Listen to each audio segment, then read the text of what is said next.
Good evening, guys. How is everyone doing?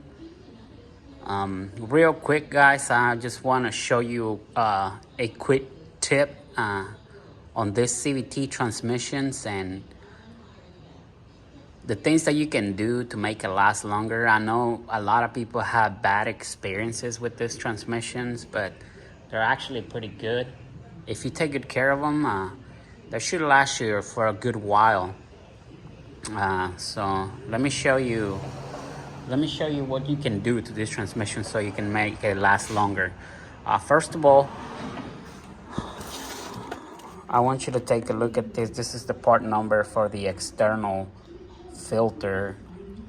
I called Nissan several times and I've been trying to get this filter for a while, but on their system, Nissan system, it doesn't show that it sells separately. It shows that it sells with the transmission.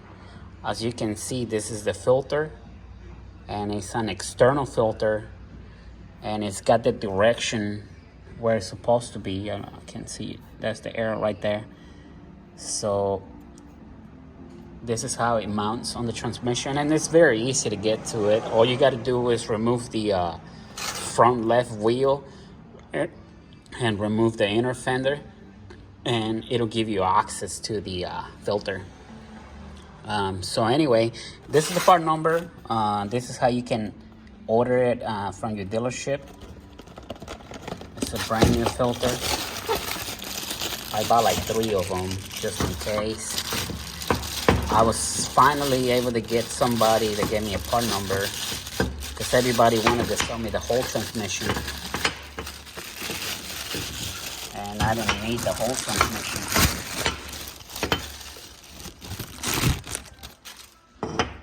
Yeah. So this transmission has 2 filters. It's got an internal filter and it got an external filter.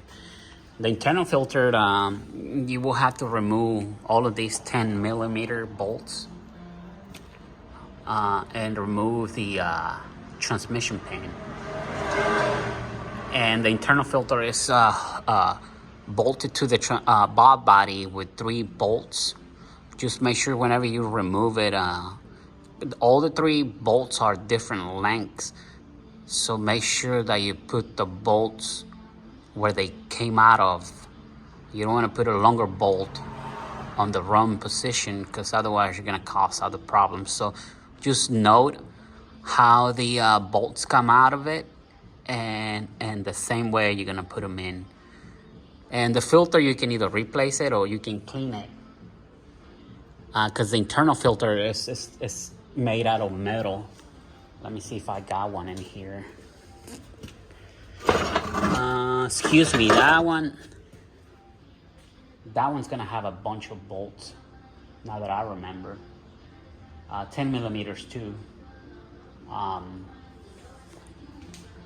don't see it in here, but it's a metal filter. You can take it off, you can clean it, wash it with solvent, brake cleaner or gasoline, and then you can put it back on. Not a big deal.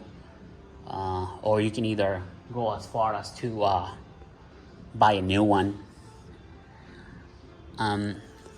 But the number one failure of these transmissions is because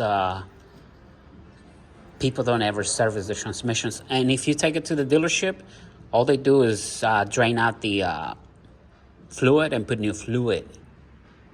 The dealership does not change the filters when they go for service.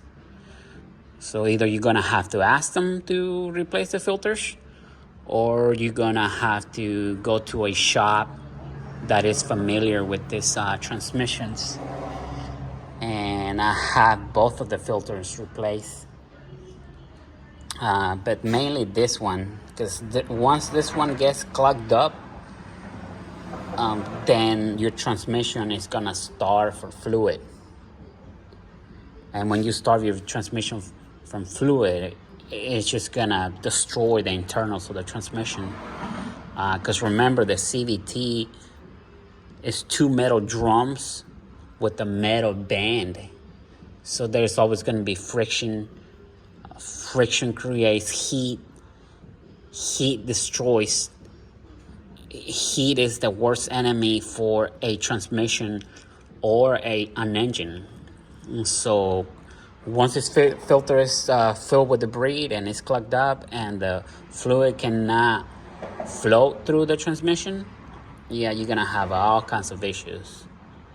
And I opened a few of them, and you will not believe the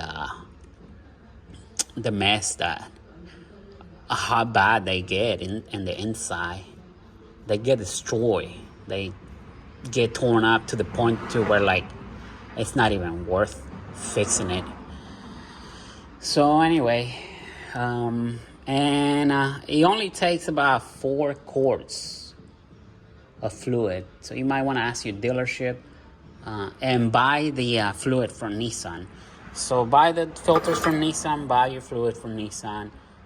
And if you can do this once every 30,000 miles,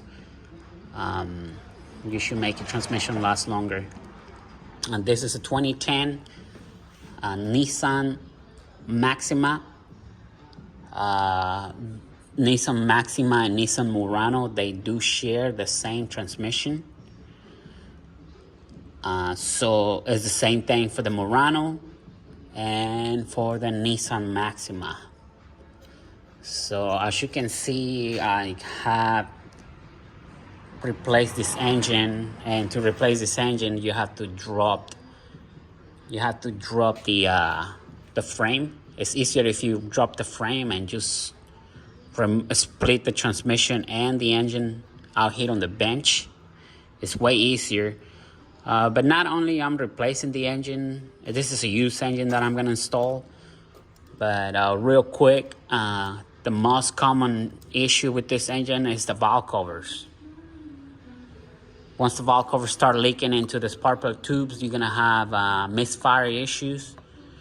If you keep driving with the misfire, sometimes it's a light misfire, sometimes it's a severe misfire, but if you keep driving it like that, all the fuel that is not being burned is gonna be dumped into the catalytic converter, and all of that fuel will mess up your catalytic converter. It'll plug it. It'll plug your catalytic converter. So now you're only gonna have a misfire issue and an oil leak, but you're also gonna have a catalytic converter problem. So if you can catch it on time, and you can tell when these engines are leaking. A lot of people go drive it for miles and miles and never change the valve covers. Not only the valve cover gaskets, but the valve cover itself has to be replaced. See, this one has new valve covers, and I did the timing chain as well on this one. Put new front seal, new timing chain, new guides, new gaskets, new valve covers, and since the transmission is already out, engine and transmission is already out, I went ahead and replaced this seals from the transmission because they were already leaking. So they weren't leaking too bad, but they had a leak, so might as well take care of them. But this is it, guys. This is how you can help your transmission last longer. Thank you for watching. If you like, subscribe and hit the thumbs up.